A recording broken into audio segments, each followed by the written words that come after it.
All right, let's get into it. Today we're going to be talking about employee-led growth plans, empowering employees to drive career-level growth. We talked a little bit about career-level growth in my last talk. We're going to get a lot more into it today. This is the agenda. We're going to talk about why active growth planning is important, not passive growth planning, not sitting around waiting for someone to give you an opportunity growth planning, but actively leading your own growth planning as an employee. Why this is employee led and not manager led. I think a lot of companies, the manager leads the growth planning exercise. This actually empowers employees to do that. Again, we're going to be getting into career level growth a little more deeper. We talked about this at my annual performance review talk just last time, but we're going to get a little bit more deeper into career level growth and what that means. We're going to get into how does this work. We're going to actually give you some tactical tools for free that you can download and use on your own to drive your own career growth. This is good for CTOs. This is good for CTOs employees. This is good, really, honestly, for anyone across any corporation that wants to invest in their own growth. And then we're going to give you some growth ideas to get you started, get those juices flowing, kind of thinking about what's best for you in your own unique situation. So why is this important? Making an active and intentional effort into your own career growth is way better, again, than waiting around for someone else to do it or waiting for that rare opportunity. It's really about harnessing, what's inside of you, seizing what you have inside of you, and then seizing the opportunities that are in front of you actively and intentionally. Companies should be encouraged to provide the space and support you need to intentionally and actively grow. Sometimes you might have to do this on your own. Hopefully, you can have a discussion with your manager, or if you're the CTO and you're encouraging your employees to do this, you can actively engage with them to actually build their own growth plan.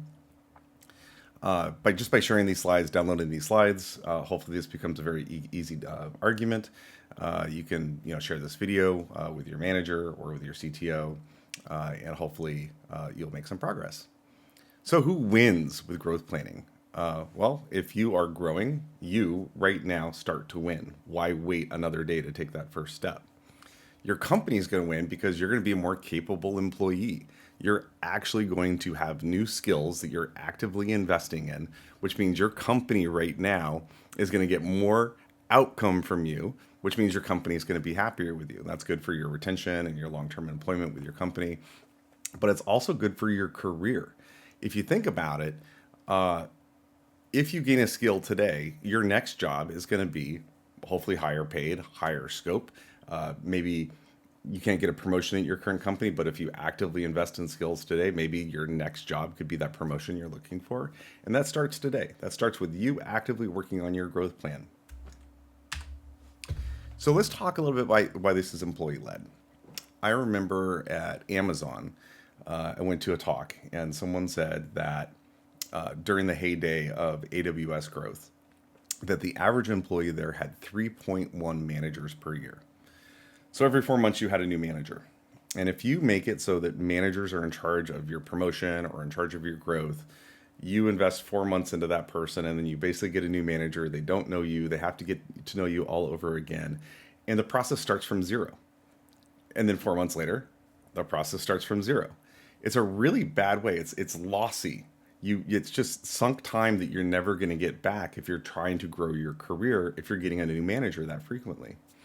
Even still, even if you don't have a new manager, even if you have a consistent manager over a period of time, waiting for that manager who's usually busy managing 8, 9, 10, 12 other people, you're not going to get the full set of time that you need to think about career growth. If you invest in your career, you get a 1-to-1 ratio with yourself to yourself, where your manager, if you wait for them, you have a 1-to-12 ratio, where you get very fractional time where they can sit down and actually give you really, really solid feedback, give you really solid written, kind of instruction on what your career growth may be. So it's messy, it's inefficient to wait on others. And again, the one constant you have is you. Back to the Amazon example, Amazon started playing around and experimenting with employee-led growth. They said this is a problem. And how they knew it was a problem was, back to the AWS example, they noticed that the promotion rate in AWS was well below the promotion rate in other organizations. And they triangulated that it was the fact that there were so many new managers per year. So they said, let's give this a try. Let's actually have employees build these artifacts. Let's have employees, invest in their plans. Let's put the manager in a supporting position, where typically the employee is in a supporting position for that employee's growth. Let's put the manager in the position of support And what they noticed is the promotions actually started increasing and actually started outpacing the rest of Amazon. So the whole equation flipped once it became employee led. Again, this might sound strange to you, but this is actually really powerful and really cool. If you actually just can flip that bit in your mind that I control my growth, I as an employee control my growth, not my manager. And I keep repeating that because it's a very hard thing for people to understand. But once you flip that bit, a lot of things become very obvious, and this rest of this talk is going to get a lot easier. So let's get a little bit more into career level growth. Again, I mentioned this last time at the performance review talk that I did, but any investments you make in yourself will benefit you today, right? You can almost immediately start taking a benefit of that. So let's say you get a AWS certification or a Google Cloud Platform certification. You are going to be a more capable employee, and you today are going to start benefiting. Your manager is going to see you get more done, going to see you take on bigger scope, take on bigger challenges. That investment immediately starts paying off as soon as you actually make that investment yourself. But you tomorrow also get that investment. The ROI goes on for many, many, many, many years for each investment that you make. If you read a leadership book and you learn a few things, or if you watch one of these talks and you learn a few things, you're investing in yourself right now, you will become a more capable employee, which is only going to raise your potential within that organization. But don't just think about your current role, think about your entire career. And that's the thing that people often mistake, because they think about, what is this project that I need to get done for my boss in 2 weeks? And that's the terminus. That's where they stop thinking about what's beyond that. It's very myopic. It's like putting blinders on a racehorse. You just can't see that 360-degree field of view. In this case, we're trying not to look at what's in front of us, but we're trying to look out what's ahead of us and around us in our entire career. And if you think about growth from that perspective, if you think about the scope of your growth from that perspective, that AWS certification might not aid you in this project today. It might not make your boss happy this year, but it's certainly going to make you a more capable employee over a period of time. But in truth, a certification for something that's actually applicable on the job today probably will make your boss happy and probably will make you more capable of employee today. So, because your company intends to scale over the next few years, making investments today will allow each employee to maximally scale with it. And that's the double-edged sword of a growing company, is that let's say you hold a certain role with a certain amount of scope, but the company scope is just growing so much. It's sometimes hard to grow with the company. If this company is doubling or tripling every year, if you want to maintain your existing role, if you want to maintain your existing level of proportion of scope to that company, you also have to grow 2 or 3 times per year. And that's not an easy thing. So those investments allow you to keep pace, hopefully with the level of scale that your company is growing, or at least allows you not to fall behind, right? So keep in mind that if your company is growing, you also probably should be growing. That's your need to actually survive and stay at least in place, or hopefully to try to get ahead. If your company is not growing tremendously and you want to grow, then you have to grow faster than the pace the company is growing, and that's where those promotions come in really, really handy. All right. This is one that really got to me too, is because I've learned some skills in certain roles in my career where I've had to look back and say, if I had this skill that I now have because this company taught it to me and I had it in the role before, or I had it in the role after, oh my gosh, I would have been so more successful in that role. Why didn't I take the time to actually do this in my last company? So what you want to avoid is, if I had this skill at my last company, I would have done so much better. And if you have that way of looking at things, it will actually, I hope, build in you the need to act today on your growth plan. And again, we're going to get into an actual tactical use of this growth plan here real soon. Let's talk a little bit about growth, comfort zones, learning zones, panic zones. I've always thought of this as concentric circles. So if you think about a circle in the middle, that's your comfort zone. That's where you have high confidence, you have the right amount of capabilities. Anything that comes at you during the day, you're like, yep, I know how to do that. It's pretty easy. I have confidence.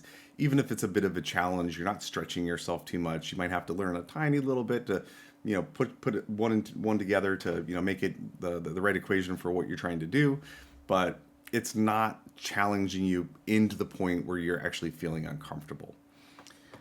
Right outside that, there's a concentric circle called the fear zone. That's when you start getting into, I've never done this before.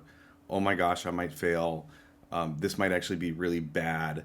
And you might want to like, it's the fight or flight, right? You have to kind of get that adrenaline going to get over that hump to actually go fight that fear. Or sometimes you'll run away just right back to your comfort zone. And you can think about this on the job today or yesterday or last week. You probably encountered some bit of fear zone. I remember the first time I met with an Amazon VP, and I was excited, but I was also a little scared. Got to the moment, right before I was ready to walk in the conference room, I felt really well prepared, but I also had a little bit of fear. What I had to activate at that time was my fight mode to fight through that fear rather than retreat back to my comfort zone where I probably would have failed. And I was successful in that first meeting, thankfully. There were other times where fear got the best of me, and I had to retreat back to my comfort zone and kind of just get a little more comfortable, build a little bit of confidence, and then try to get into my fear zone and live to fight another day, so to speak. Past that fear zone is your learning zone. It's another concentric circle around that. If you can fight through that fear, then you can actually actively start learning, right? You settle your nerves. You say, this is a new skill I need to pick up. This is something that I need to try at least once to see how I do. And oftentimes, I think if you think back to your life, once you get past the fear and you actively start learning, things really start to come together really fast. And at some points, you can get through your fear zone without even thinking about it. You're like, nope, this is just a learning zone. I'm going to get through the fear zone real quick. And as you mature, as you get a little older, as you gain a little experience, it's easier to navigate yourself towards that learning zone. Outside that learning zone is the growth zone. That is where you are actively growing. You're learning, but you're also applying some of those learnings into what you're doing. There's two other concentric circles outside the growth zone is the panic zone. That's where there's no calming fears. There's no way that you can really breathe. It's just too scary. It's just too much. You have no idea what to do. An example I've often given on this is if a few years ago Jeff Bezos walked into my office and said, "Hey, I've been looking at this Andy Jassy guy, Andrew, but I think you'd be the next best CEO of Amazon." I'd have no idea what to do. I would be in full panic mode. Even if I said yes, I probably would fail completely because I would just be so scared, so nervous, so like having no idea what that job was about. That's the panic zone. So I often encourage employees as they go through the comfort zone, into the fear zone, into the learning zone, into the growth zone. It's good to know where that line between the growth zone to the panic zone is, because you might actually have a lot more room in that growth zone than you realize. But once you know where that barrier is, once you know where that border is between the growth zone and the panic zone is, that's where you just gain more self-awareness of, I'm not going there, I'm not ready for that yet. On the other hand, your mind's going to trick you if you're not used to leaning this heavy into your own growth, that fear zone is the panic zone. And they're different things. Fear is something that you can kind of overcome. It's just getting your mind ready to learn a little bit. And another way to kind of think about it too, and I write it on this slide, is that there's a 20-80 or 30-70 or 40-60 rule where you can't just be in your growth zone 100% of the time.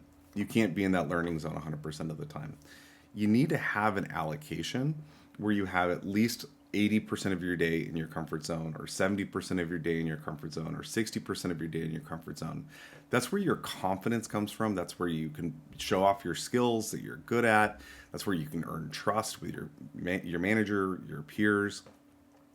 In your learning zone or your growth zone, if you spend 20% of your time there, you still have all that confidence from the comfort zone, but you're stacking on new skills. It's kind of like building layers of brick on top of the foundation that you have in your comfort zone.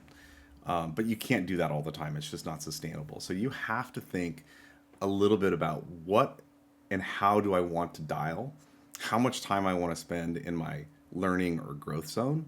And excuse me, looks like my camera froze up there, but here we are back again. As I was saying, you have to figure out how you want to dial this. If you want to spend 20% of your time, fighting your way through your fear zone into your learning zone, into your growth zone, that's a lower end of the allocation. But if you want to kind of keep up with the times, that's probably a good thing. because there is that inner circle, there's that regression zone uh, inside the comfort zone where you actually will start actively losing skills. If you're not actively applying stuff, you will lose skills over a period of time. Uh, Also, if you kind of think about technology too, the skills that you master today, let's say you shoot forward 10 years in the past, your skills will be outdated. You will have regressed just because technology moves so fast. You actually have to keep up actively picking up skills. Therefore, I kind of recommend 20% of your time should be in the growth zone.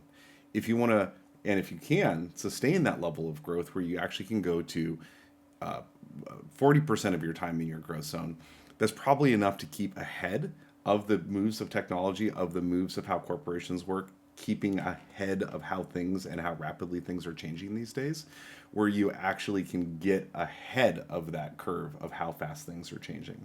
So being very intentional about how much time I want to spend in my growth zone versus how much time I want to spend in my comfort zone to avoid that regression zone also can be a very good intentional thing to do to make sure that you are staying ahead. So yeah, take some time, think about how you want to allocate your time into your growth. Don't make it zero, that's bad. Make it 20 at least, that's good enough to keep up. Maybe you can shoot for 40% of your time in your growth zone. That's going to advance your career completely. But I don't think people have that awareness to say, this week, this month, this quarter, this year, I want to spend 30% of my time in my growth zone. I want to fight through that fear. I want to learn new skills. You can become intentional about that today, and we can apply that in the next slide. All right. So, how does it work? Basically, this should just take a couple hours. If you started right now, a couple hours later, you would have made some serious advancements in your own growth plan. I find seeking support of your manager is nice. It's not needed. It's very nice. Hopefully, you have a great relationship with your manager. You can say, I've decided to invest in myself. I'm going to write myself a growth plan. You can imagine your manager might actually be pretty happy to hear that. It's like, ooh, this is a thing that I wanted to do, but it's off my plate. My employee wants to do it instead. Yes, let's do this. I want to support you. But also your trusted peers. You have people that you work shoulder to shoulder with every day that hopefully you've built a trusting relationship. You're getting feedback from them, you're giving feedback to them. If you go to that person and you say, hey, I actually going to be very intentional about my growth. I want you to be there to support me. I'm going to write a growth plan and I want feedback from you. They'll also probably be very supportive of that, but they might also be inspired by that. And then you can turn this flywheel of this culture of growth within at least your team, if not your entire organization, by being the first person to do this. So all we're going to do is a short document. We're going to build in some checkpoints that measure outcomes, and off we go. Last thing, I think one of the things to do to really identify areas of growth, and we talked about this in the performance review process last time, is being vocally self-critical, getting as much self-awareness as possible so you know where those growth areas are. That is an input into this without actually kind of going through that 360-degree feedback, without building that self-awareness, without being vocally self-critical. You're going to have a much narrower look at your growth than you would if you actually went through that performance review process, or some sort of performance review process where you look for specific areas of growth that can be an input into this. All right, well, let's get into the demo. All right, demo time. This is pretty much just one document. We're going to take a read through here, see what you guys think about it. Hopefully, you guys understand this. It should be relatively easy. Uh, Linked in the description below. Make a copy, make it your own. Employee-led growth plan, insert your name. We're going to read through these instructions together. The first step is just really to think about your approach. If you just were through a performance review, you probably built a ton of self-awareness. You're um, uh, kind of have a bead a little bit about what some of those growth areas are. The second step is really, after you've been through this, is to think about 5 areas of growth. You might end up only on 3 that you really like, but stretch yourself to try to find 5 areas of growth that you want to do over the next 90 days, the next 6 months, the next 1 year, the next 2 years. But you're really going to want to kind of think about 5 areas of growth. With that, that's where you want to go back to your peers. That's where you want to go, your trusted peers. That's where you want to go back to your manager. And with that, You're going to say, hey, I've identified these 5 areas of growth. What do you think? And hopefully they can help you kind of like dial in a little bit. You just went through a round of feedback, but it wasn't with this kind of concrete area of growth in front of them. And they might help you dial in on a little bit more specifics about what they think a good outcome might be.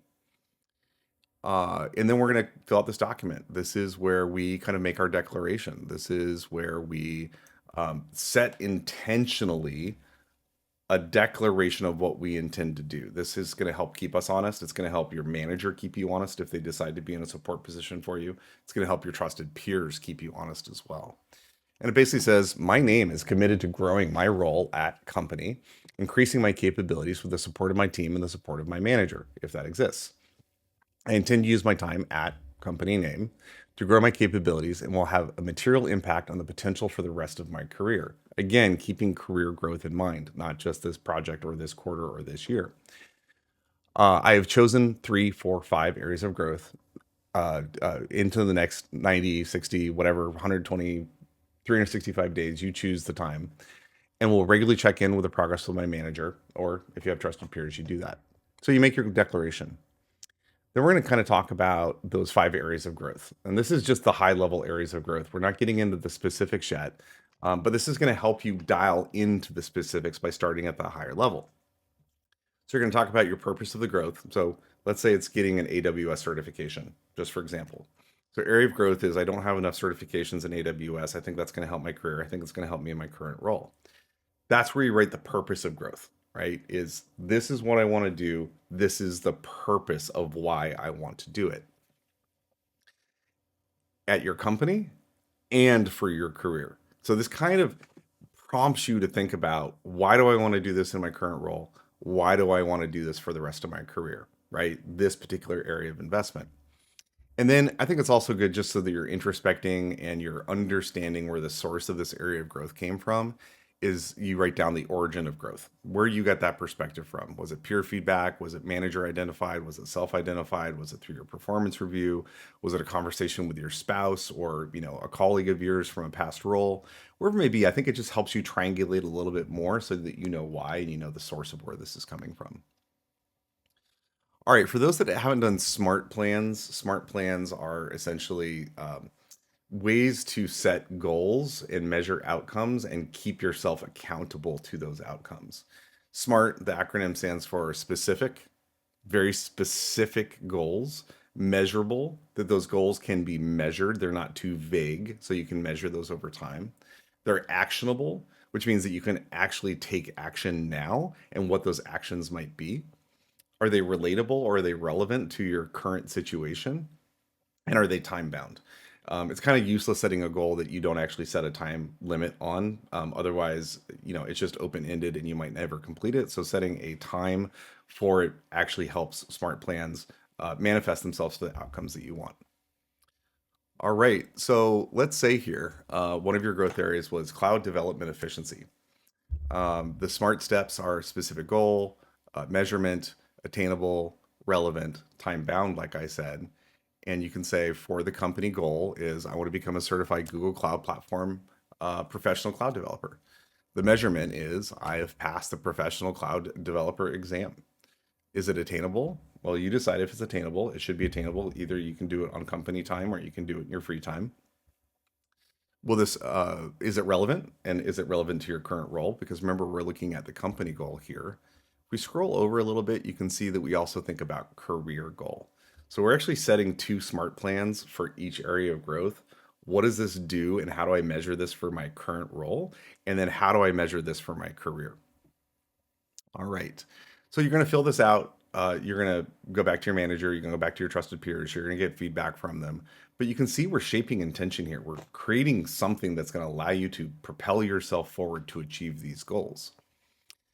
All right. So we can go through, each one. So growth area 2, growth area 3, growth area 4, growth area 5. Again, you don't have to shoot for 5 growth areas. That's more in that 40% end of growth. We remember the previous slide. But 3 goals seem about right at a minimum, maybe 2 if you're just starting out, getting used to this framework. But stretch yourself as much as you feel comfortable. The whole point of check-ins is find someone that you are going to be accountable to. That could be yourself. That's great. A lot of people are learning how to be accountable to themselves. Some people are good at it. Some people aren't good at it. If you happen to be one of those people that aren't good at it, maybe your manager agrees to actually check in with you on how you're proceeding on this smart plan. If you have a trusted teammate, they can come in and hold you accountable to these things. And it's important that you actually write the check-in date, create that time, create that space, and then measure if you're on track or not. And if you're not on track, what are the notes or what are the plans to adjust the original plan that you wrote to get yourself back on track? And that's it. That is your growth plan. You're going to be able to find 3 to 5 areas in which you are going to grow at a high level. You're going to talk to your manager, your trusted peers. Then you're going to get very specific in the smart plan. And then you're going to follow up with an accountability mechanism that's going to keep you honest and actually working towards those goals. All right. Back into the slideshow. Um, it's just some it's areas for growth ideas. Look to your company leadership principles. I think if there's gaps, through the core values or leadership principles that you got through your performance review, those are areas you can invest in. For instance, let's say you are looking on how to disagree and commit better in an Amazon environment. Maybe you need to seek a mentor, or maybe your manager has a set of books, leadership books that can help you out with that. Maybe there's some online resources internal to Amazon that will help you with that. So again, it's the company values is one way you could drive it. It's job family disciplines. If you're an engineer, getting more certifications. If you're a product manager, attending a product conference that you've always wanted to go to that you can seek inspiration from or learn new skills or network, that could also be a smart goal. Um, yeah, just kind of really dwell for a period of time on what you got out of your last performance review. Think about that being the strings that you need to pull on to get a little bit more direction at that high level that then can lead into that smart plan. And I think that you should be good to go.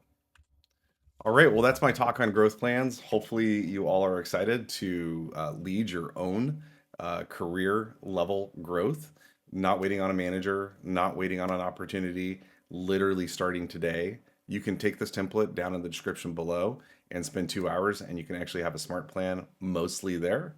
Get those feedbacks, adjust your smart plan, hold yourself accountable, move forward.